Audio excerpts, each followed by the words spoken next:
Good afternoon, buenas tardes. Very good to be back in Colombia. I was here, as this young lady was reminding me, 15 years ago as minister in the government of India at that time.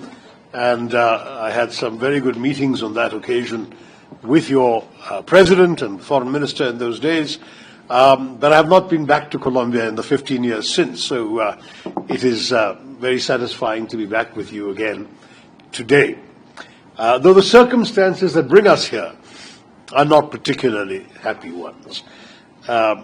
India suffered a grievous terrorist attack on the 22nd of April, when 26 holidaymakers, tourists in our northern territory of Jammu and Kashmir, were gunned down in cold blood by terrorists from across the border in Pakistan. These people actually even asked the religion of the people they were accosting before shooting them dead. And it was a ruthless, cold-blooded, awful massacre of innocent people. When this happened, of course, the world rose up to condemn the terrorist attack, but that was as far as it went. There was no action taken, not even by the country where these people had emerged from, namely Pakistan. Nobody was arrested. There was no attempt at any prosecution.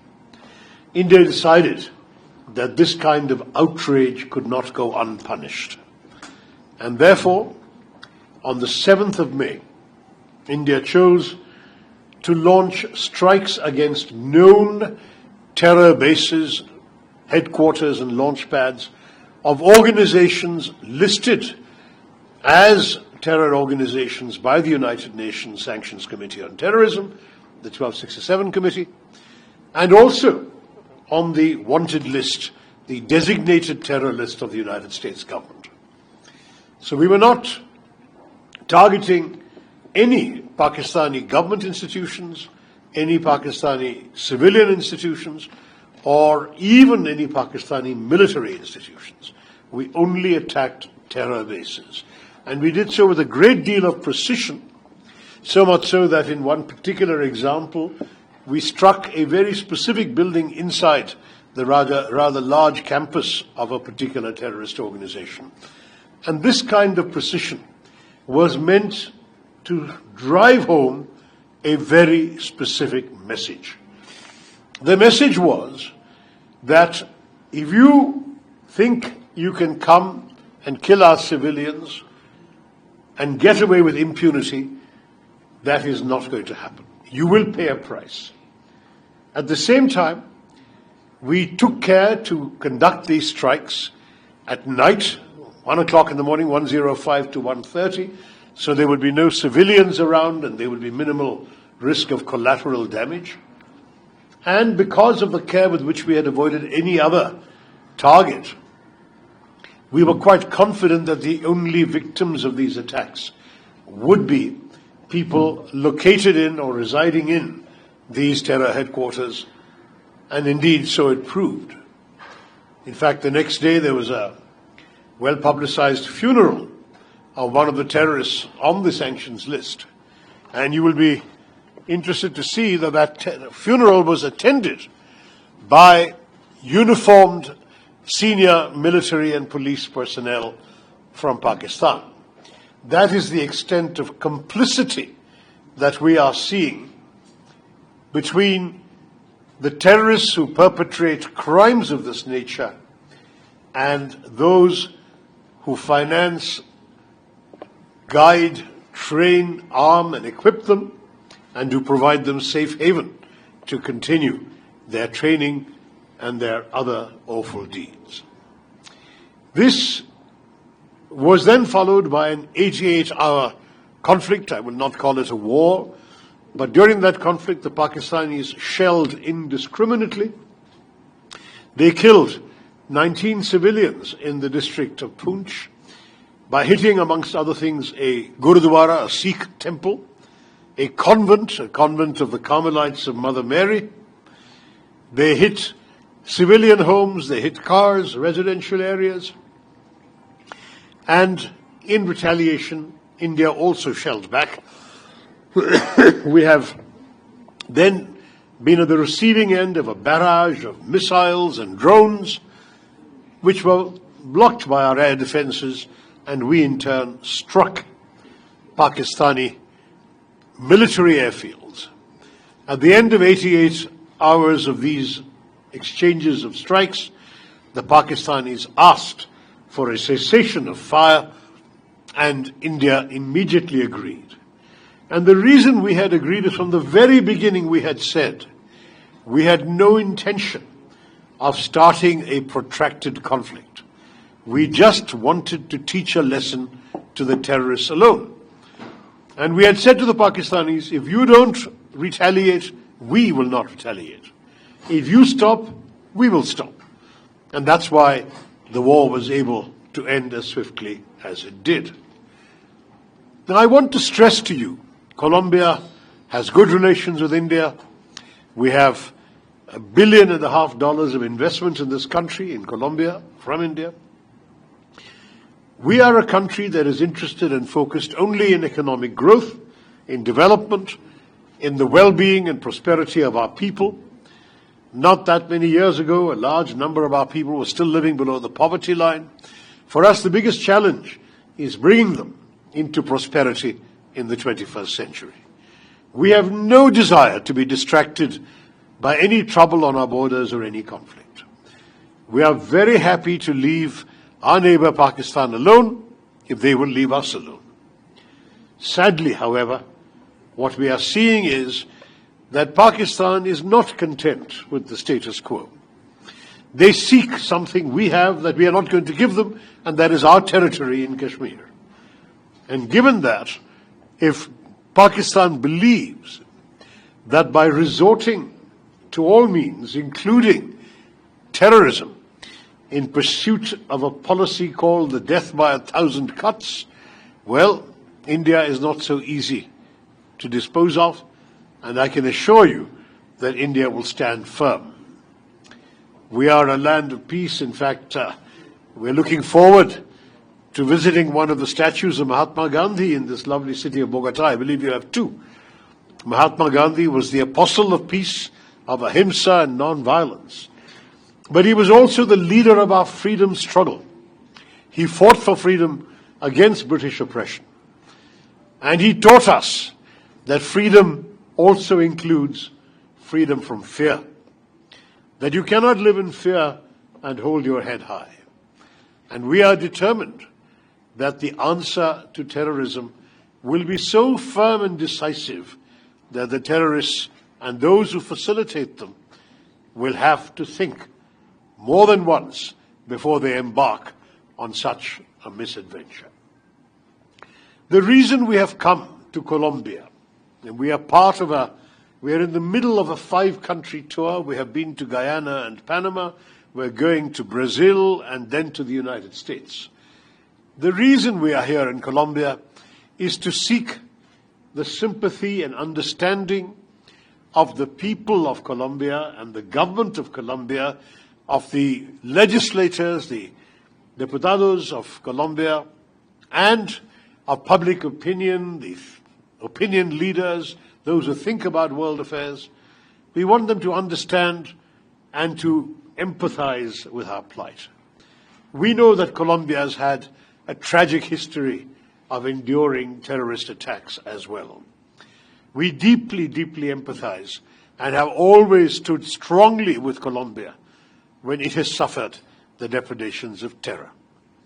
We seek the same understanding and the same response.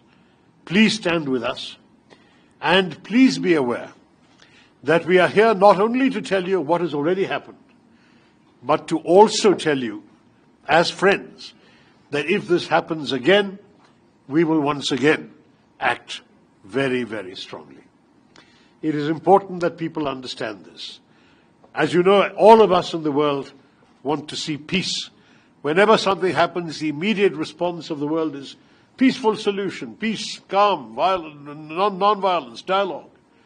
And that is our preference too. But you cannot talk peace with a gun pointed at your head. And that is our reality.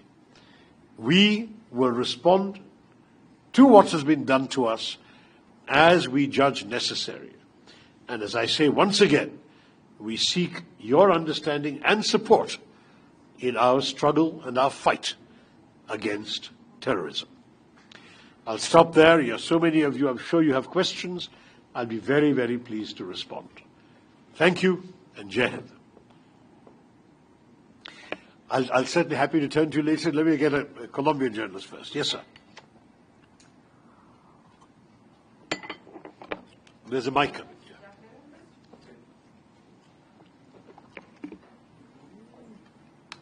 ¿Cuáles han sido las posiciones concretas del Ejecutivo colombiano? Es decir, ha habido una solidaridad, pero ¿qué otras posiciones concretas se han presentado? ¿Y de qué manera este tipo de ataques terroristas, en qué áreas afectaron más a la India? Serían básicamente esas preguntas. Gracias. Thank you. I have to say that we were a little disappointed in the reaction of the Colombian government, which apparently expressed heartfelt condolences on the loss of lives in Pakistan after the Indian strikes, rather than sympathizing with the victims of terrorism. We will say to our friends in Colombia, there can be no equivalence between those who dispatch terrorists and those who resist them. There can be no equivalence between those who attack and those who defend. We are only exercising our right of self-defense, and if there is any misunderstanding here on this score, we are here to dispel any such misunderstanding. We're very happy to talk to Colombia in some detail about the circumstances. We have, as I said, very concrete proof. In fact, when this terrorist attack occurred, it was immediately claimed by an organization called the Resistance Front, which is a unit of the Lashkar-e-Toiba based in Muridke, Pakistan. There is no doubt that they reiterated this credit the next day. It is only after their handlers realized the damage this could do that they then deleted the claim 2 days later. But the claim has been made. There is no doubt as to where this came from. And we will reserve always the right to hit back. Just as Colombia has endured many terror attacks, so have we in India. We have endured a very large number of attacks for almost 4 decades. Frankly, it is now very well established that Pakistan has been breeding the monsters of terrorism for a very long time for their own purposes. We all know that when Osama bin Laden was being hunted around the world, it was Pakistan that gave him shelter. The Americans found him in a safe house in an army, near an army base in a cantonment city. In other words, they found him and killed him, the world's most wanted terrorist, in Pakistan, a country which sadly has incubated terrorism for some years now, for at least 4 decades now. And for this reason, we would like the government and people of Colombia to understand that there should be no equivalence. Lives lost may be lives lost, but the lives lost in India were those of tourists, of civilians, of nuns, of worshippers, of ordinary people. The lives that were lost in Pakistan were the lives of terrorists, well-known terrorists. There is a difference. On your second question as to where the damage was done this time overwhelmingly in the states bordering Pakistan, that is in Jammu and Kashmir. Also, I think they might turn this off, the sound is not. Also in 1 or 2 districts of our neighboring state of Punjab, which is right next door to Pakistan, and to somewhat lesser extent in the state of Rajasthan. In other words, the Pakistani shelling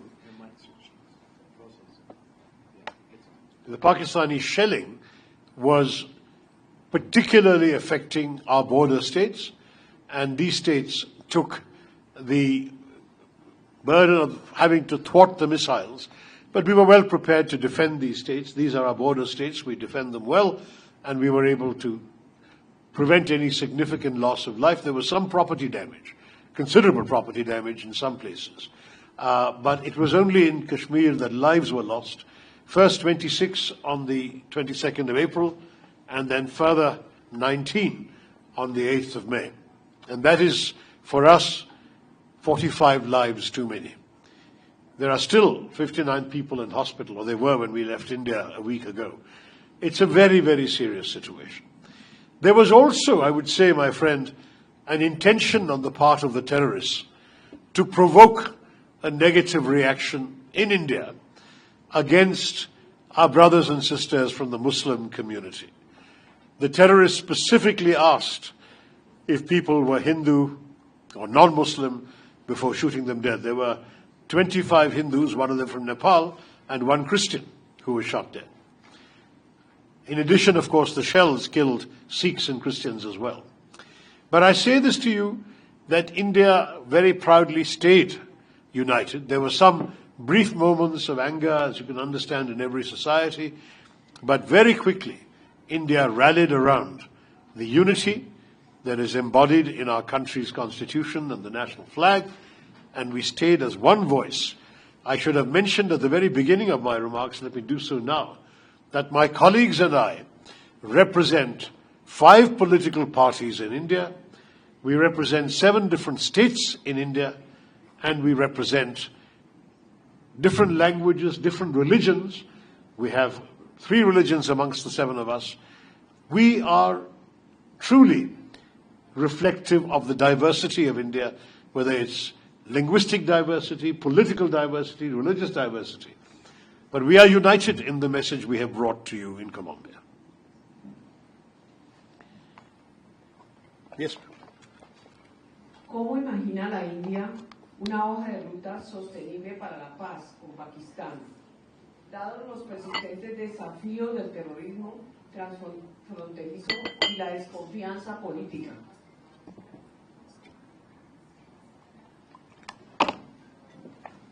Madam, the answer is very simple. We have been saying for many, many years to Pakistan, take steps to dismantle the terror infrastructure in your country. Take steps to prosecute and arrest those people who have been identified with specific terror attacks. Please understand, madam, that we are talking about one notorious case, the killings in Mumbai in 2008, when as many as 170 ordinary people were gunned down by terrorists from Pakistan. One of them was captured alive. His identity could not be concealed. Pakistan could not deny his identity, and the rest of the plot unraveled. Detailed dossiers were provided. Western intelligence agencies had information. Both they and our intelligence people had recorded the chilling voice of the handler from Pakistan giving blow-by-blow instructions to the killers to shoot dead various civilians. So with all that evidence, we went to Pakistan, not just us, other countries, and said, you must prosecute these people. That happened in 2008. Today, 17 years later, there has been no successful prosecution, no conviction. Nobody associated with this awful crime has been punished by Pakistan. The only punishment was to the one terrorist we were able to capture. The others who conducted these crimes were gunned down in the act of putting down the terrorist action. So I will say to you that if Pakistan were to change its colors, if it were to deliberately now start taking action against known terrorists, if it were to shut down these headquarters that we have attacked, the Lashkar-e-Toiba, the Jaish-e-Mohammed in Bahawalpur, the Harkatul Ansar, the Harkatul Mujahideen, all of these organizations created, spawned, financed by Pakistanis and by Pakistan itself, on their territory enjoying safe haven, training terrorists day after day, including many who have conducted terror attacks in Europe who were trained in Pakistan. Unless this terror factory is shut down, there can be no meaningful dialogue, madam. And you may be right that the only sustainable solution will come through dialogue and peace. But as I said to you earlier, we cannot do that with a gun pointed to our heads. You put away the gun, you put away the bullets, then we will talk. But that means dismantling the terror infrastructure, and that, sadly, has not happened at all. ¿Qué papel juega China en la carrera armamentista de Pakistán, en su aviación, en una fuerza militar que parece que es apoyada por China?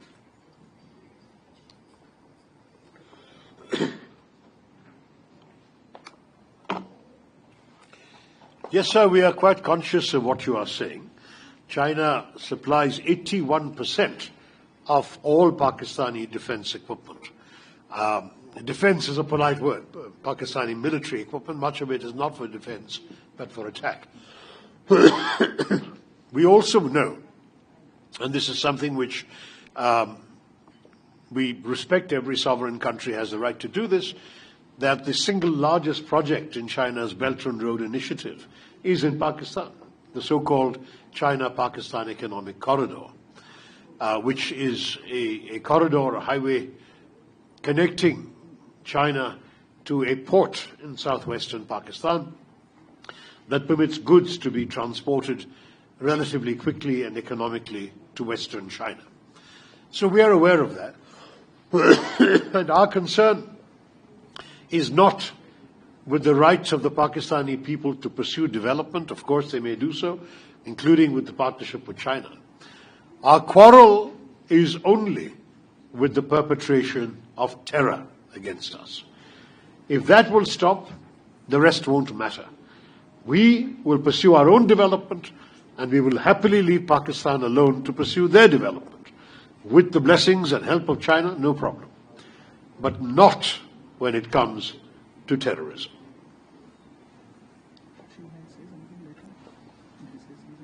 Yes, certainly. My colleague, Milindera, Member of Parliament from Bombay, from Mumbai, will say a few words.